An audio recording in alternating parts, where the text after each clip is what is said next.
انت عارف ان ممكن يكون في صوت جواك دايما بيقولك انت مش قدها، الناس احسن منك، لو اتكلمت هيضحكوا عليك، فتفضل بقى ساكت ومكسور، مش لانك ضعيف ولا حاجه، لكن علشان مش واثق في نفسك ومش شايف نفسك زي ما ربنا سبحانه وتعالى خلقك انسان له قيمه ووزن وله دور في الدنيا دي. طب عارف بقى ايه اصعب حاجه؟ اصعب حاجه يا بطل هي انك تبقى جوه زحمه وواقف في وسط ناس كتير، بس حاسس ان انت مش موجود، حاسس ان انت شفاف وملكش اي قيمه. وهنا بقى يا بطل لازم تعرف ان كل اللي فيك ده له سبب، وكل سبب له علاج ان شاء الله. في الفيديو ده بقى هنتكلم مع بعض عن ليه الثقه بالنفس بتتسرق مننا وازاي نرجعها خطوه خطوه. هنتكلم بالعقل وبالقلب وباللي عشناه مش بس اللي قريناه. فشد الكرسي بقى كده يا بطل وافتح قلبك علشان دي بدايه الرحله اللي هترجع فيها لنفسك وتقول لها انا موجود، انا استاهل ابقى واثق في نفسي. بس في الاول كده ما تنساش تشترك في القناه لو لسه ما اشتركتش، وتعمل لايك للفيديو ولو لسه ما عملتش، وتسيب لي تعليق بسيط كده تقول رايك ايه في الحلقه دي، وحابب نتكلم عن ايه في الحلقات اللي جايه ان شاء الله.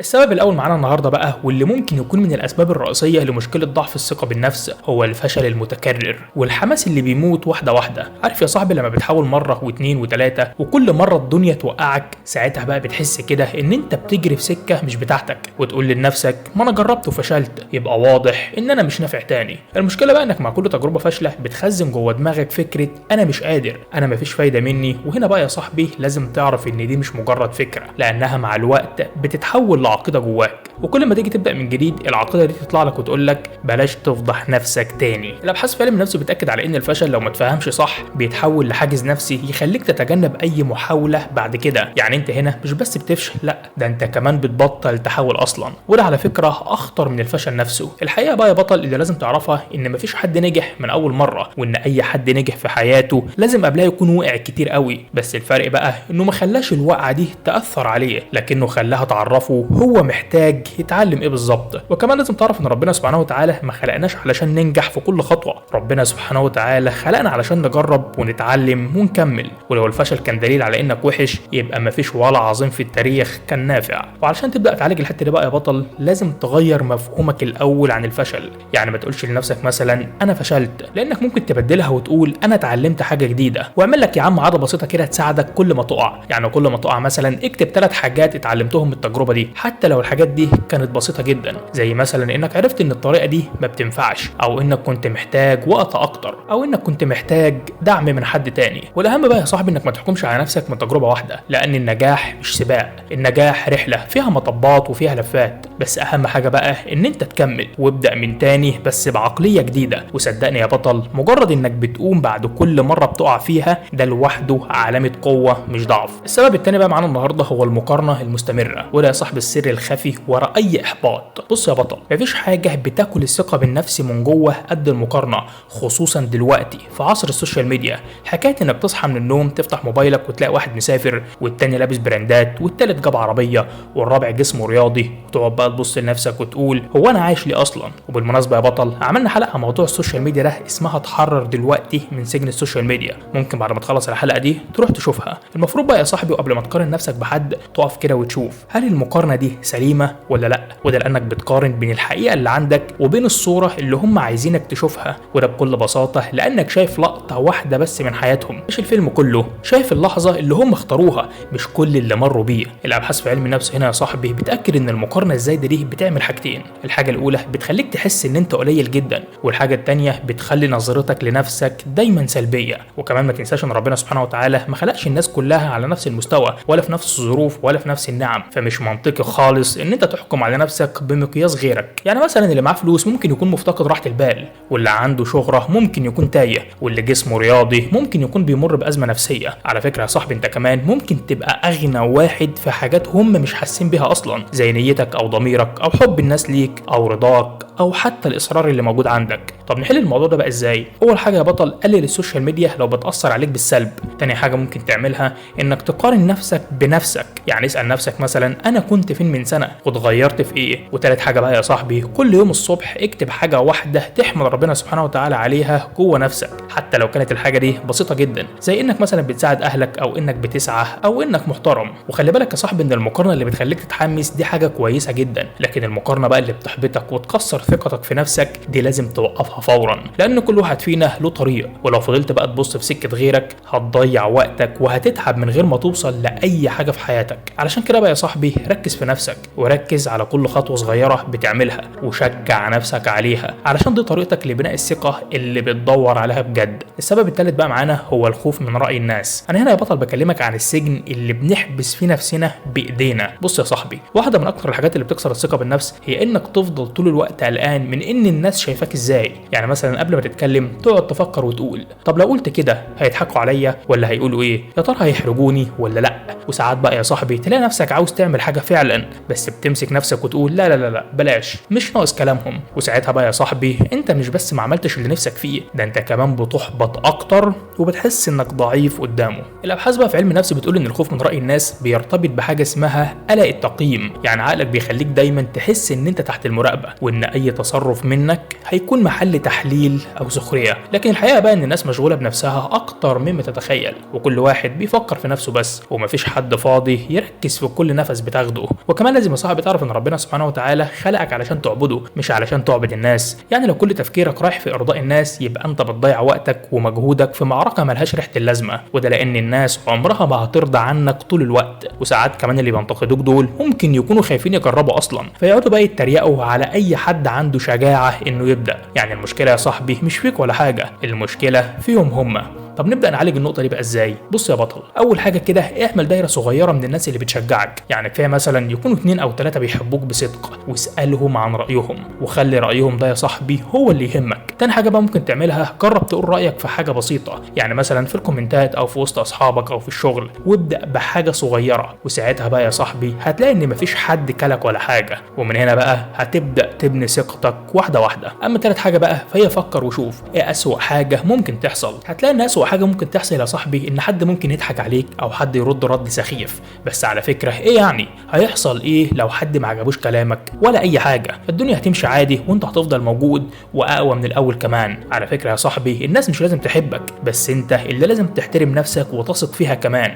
ولو فضلت عايش في سجن اسمه الخوف من الناس فعمرك ما هتعيش حياتك على طبيعتك خالص. السبب الرابع بقى معانا هو نقص الوعي بقدراتك. بص بقى يا صاحبي، في ناس كتير ماشيه في الدنيا دي وهي مش عارفه نفسها، يعني حرفيا هو مش عارف هو شاطر في ايه ومش عارف نقاط قوته ايه ولا حتى ايه هي الحاجات اللي بتميزه عن غيره. وعلشان كده بقى يا صاحبي بتلاقيه اول ما يسمع كلمه احباط او مقارنه بيصدقها على طول. طب ليه الكلام ده؟ لانه مش ماسك في حاجه تثبت ثقته في نفسه. الابحاث في علم النفس بتقول ان الانسان اللي مش عارف قدراته بيبقى سهل جدا يتاثر باي راي سلبي، لانه ما عندوش اساس يبني عليه صورته الذاتيه. يعني مثلا لو حد قال له انت فاشل هيصدق على طول، مش علشان فعلا هو فاشل لكن علشان ما يعرفش هو ايه الفشل بالظبط علشان يقدر يدافع عن نفسه. كمان يا صاحبي من المهم جدا انك تعرف ان ربنا سبحانه وتعالى ما خلقكش نسخه من حد، ربنا خلقك بحاجات جواك محدش غيرك عنده زيها. بس مشكلتنا بقى اننا مش بنبص جوه نفسنا، احنا دايما بنقارن نفسنا باللي حوالينا وبننسى ندور على اللي جوانا. بس احب اطمنك هنا بقى بطل واقول لك ان العلاج هنا بسيط جدا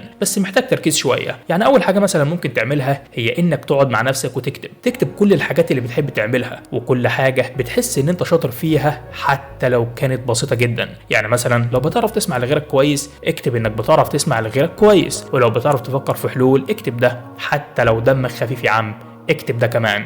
كمان يا صاحبي من الحاجات اللي ممكن تعملها غير الكتابه هي اسال ناس قريبه منك بصدق وقول لهم ايه اكتر حاجه شايفين مميز فيها، وصدقني يا بطل هتتفاجئ لانك هتسمع حاجات عمرك ما خدت بالك منها. الحاجه الثالثه بقى يا صاحبي اللي ممكن تعملها هي انك تجرب حاجات جديده. بص انت يمكن تكون شاطر في حاجه عمرك ما جربتها زي مثلا الكتابه او الشرح او التصميم او التنظيم، ومن هنا بقى يا صاحبي لازم تعرف ان انت مش هتعرف قدراتك غير لما تدي لنفسك فرصه تكتشفها. واوعى يا بطل تفتكر ان انت لازم تبقى عبقري او موهوب جدا علشان يكون ليك قيمه، وده لان القيمه الحقيقيه بتيجي من انك عارف انت مين وبتشتغل على نفسك ازاي. يعني باختصار لو ما عرفتش نفسك هتفضل دايما تحت رحمه الناس، لكن بقى لما تبقى واعي بقدراتك فهتبقى واقف على ارض صلبه، وساعتها بقى يا صاحبي الثقه بالنفس مش هتكون تمثيل ولا حاجه لانها هتبقى الحقيقه بعينها. السبب الخامس بقى معانا يا صاحبي هو التربيه القمعيه. بص يا صاحبي في ناس كتير اتربت في بيوت كانت بتكتم مشاعرهم وكل ما يقولوا راي يلاقوا رد جامد وقاسي جدا.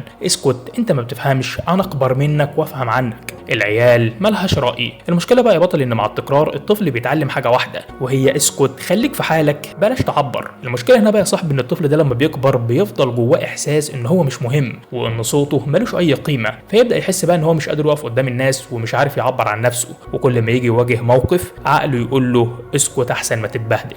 الابحاث بقى في علم النفس بتسمي ده بالبرمجه النفسيه المبكره، يعني الكلام اللي انت سمعته وانت صغير بيتحول لبرمجه تلقائيه، وكل ما تحاول تعبر البرمجه دي بتشدك لورا. وهنا بقى يا بطل لازم تعرف ان ربنا سبحانه وتعالى خلق الانسان حر، عنده عقل وعنده راي، وكونك اصغر او مش خبير فده مش معناه ان انت مالكش قيمه، لان كلنا بنتعلم من بعض. بس للاسف بقى التربيه القمعيه دي بتكسر ده من الاول. طب نحل المشكله دي ازاي؟ بص يا بطل، اول حاجه كده لازم تعملها هي لازم تعترف ان انت اتاذيت زمان، بس ده مش معناه ان انت تفضل تحت تاثير التربيه دي، لانك دلوقتي بقيت كبير وبقى عندك وعي، يعني انت دلوقتي تقدر تعيد بناء نفسك من جديد. تاني حاجه بقى ممكن تعملها هي ان انت تعبر عن رايك في حاجات بسيطه، يعني ما تبداش من اولها كده توجه مديرك في الشغل، ابدا بين 2 3 كده اصحابك او في بوست على السوشيال ميديا او في تعليق بسيط. المهم يا بطل انك تبدا تكسر حاجز الخوف ده. اما السبب السادس معانا بقى هو البحث عن الكمال. بص يا صاحبي، في ناس دايما عايزين كل حاجه تبقى كامله، مفيش غلطه ومفيش تاخير ومفيش نقص، يعني يا ينجح باعلى درجه يا اما بلاش خالص، يا يعمل الحاجه باتقان خرافي يا اما يقعد ساكت. وده بقى يا صاحبي اسمه في علم النفس الكماليه المرضيه، يعني الشخص بيحط لنفسه معايير مستحيله ولو ما وصلهاش بقى بيحس بالفشل والذنب، مع ان اللي عمله ممكن يكون ممتاز جدا بس هو شايفه وحش علشان مش كامل. تلاقيه دايما بيجلد نفسه ويقول انا غبي، انا كان لازم اعمل احسن من كده، هو ليه ما قلتش كده وقتها، انا ضعيف، انا ما استاهلش انجح علشان نسيت الغلطه الصغيره دي. وهنا بقى يا بطل لازم تعرف ان انت انسان مش آلة، يعني طبيعي جدا انك تغلط وطبيعي انك تقع، ومفيش حد في الدنيا دي مثالي على فكره، حتى اعظم الناس مروا بلحظات ضعف وقصروا اوقات وتعلموا من اخطائهم. وهنا برضه يا صاحبي لازم تعرف ان الكمالي بيكره نفسه لو وقع، مش علشان الغلطه الكبيره، لا خالص، ده علشان مش قادر يتقبل انه مش كامل. الخلاصه هنا بقى يا صاحبي ان انت لازم تعرف ان الكماليه بتسرق منك الثقه وبتخليك تحس ان انت عمرك ما هتبقى كفايه لاي حاجه، لكن الحقيقه بقى ان انت كفايه لانك بتحاول وبتتعلم وبتتحسن، وده لوحده على فكره نجاح كبير جدا. اما السبب السابع بقى والاخير معانا هو الصحبه اللي بتسحبك لتحت. بص يا بطل، في حاجه بنغفل عنها جدا مع انها بتاثر على ثقتنا بنفسنا بشكل يومي، وهي الناس اللي حوالينا. عارف مثلا لما تبقى وسط ناس دايما بيقللوا من اي انجاز بتعمله، او لما تقول فكره يردوا بسخريه او بتجاهل، او لما بتحاول تطور من نفسك يقعدوا يقولوا لك هو انت هتعمل فيها مثقف ولا ايه؟ كل ده يا صاحبي اسمه السم البارد اللي بينتشر جواك من غير ما تحس وبيهد ثقتك في نفسك حته حته. وهنا بقى يا صاحبي الابحاث في علم النفس بتقول ان الانسان بيتاثر جدا بالبيئه الاجتماعيه اللي حواليه، يعني لو انت مثلا وسط ناس سلبيه هتشوف نفسك بنظرتهم هم، اما بقى لو وسط ناس ايجابيين فهتبدا تشوف في نفسك حاجات عمرك ما شفتها قبل كده. وهنا يا صاحبي لازم تعرف ان الصحبه يا اما جناحين يطيروك يا اما سلاسل تشدك لتحت، وعلشان كده بقى يا بطل لازم تعمل فلتره لعلاقاتك، يعني مش لازم تقطع الناس لكن لازم تبعد عن اي حد بيكسر فيك او بيحسسك ان انت قليل. وفي المقابل بقى يا بطل قرب من الناس اللي بتصدق فيك، الناس اللي بتدفعك لقدام حتى لو بكلمه بسيطه، الناس اللي لما بتقع بيقولوا لك قوم احنا معاك. ولو ما لقيتش الناس دي يا صاحبي فاصنعهم بنفسك، ابني دايرتك بايدك وابدا بنفسك، خليك انت الشخص اللي بيدي دفعه للناس لقدام، وخليك انت الشخص اللي بيشوف الخير دايما في الناس، وساعتها بقى يا صاحبي هتجمع حواليك ناس زيك. اما بقى لو وصلت لحد هنا فده معناه ان انت مستعد تبني الثقه بنفسك من جديد، وده معناه كمان ان انت من الناس اللي بتدور على التغيير بجد. فلو الحلقه دي بقى يا صاحبي لمستك او خلتك تبص جواك بزاويه مختلفه يبقى ما تنساش تشترك في القناه علشان تتابع باقي الرحله، وتعمل لايك تشجع بيه المحتوى ده علشان يوصل لناس تانية محتاجه تسمعه، وسيب لي تعليق وقول لي ايه اكتر سبب حسيت ان هو لمسك، وحابب الحلقه اللي جايه ان شاء الله تكون عن ايه. اشوفكم بخير.